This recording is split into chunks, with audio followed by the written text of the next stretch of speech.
শীতের সময় ঠান্ডা থেকে বাঁচতে আমরা লেপ বা কম্বল গায়ে দিয়ে ঘুমোই। রাতের বেলা কম্বল বা লেপের তলায় ঢুকতেই যেন এক আলাদা উষ্ণতা অনুভব হয়। অতিরিক্ত ঠান্ডা থেকে বাঁচতে আমরা অনেকেই নাকে মুখে কম্বল বা লেপ মুড়ে ঘুমাই।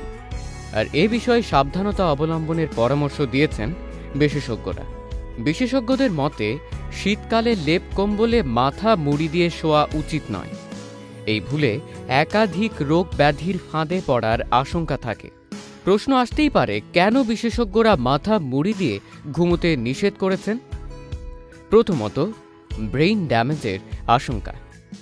নাকে মুখে কম্বল মুড়ে ঘুমানোর বদ অভ্যেসের কারণে মস্তিষ্কের গুরুতর ক্ষতি হওয়ার আশঙ্কা বাড়ে।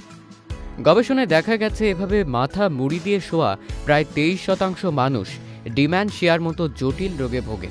আর এই রোগে আক্রান্ত রোগী ধীরে ধীরে সব ভুলতে শুরু করেন।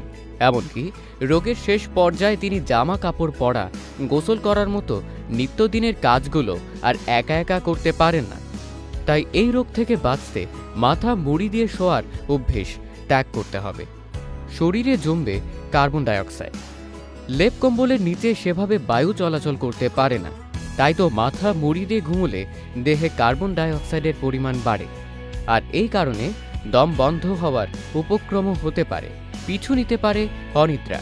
মাথা মুড়ি দিয়ে শোয়ার কারণে ঠিকমতো ঘুম নাও হতে পারে। এছাড়া নিত্যদিন মাথা মুড়ি দিয়ে ঘুমোলে অনিদ্রার ফাঁদে পড়ার আশঙ্কাও বাড়ে বলে জানাচ্ছেন বিশেষজ্ঞরা। আর ঘুম ঠিকমতো না হলে রোগ প্রতিরোধ ক্ষমতা কমবে, শরীরের এনার্জি লেভেলও কমে যেতে পারে। তাই হেসে খেলে জীবন কাটানোর ইচ্ছে থাকলে নাক মুখ কম্বলের বাইরে রেখে ঘুমানোর চেষ্টা করুন।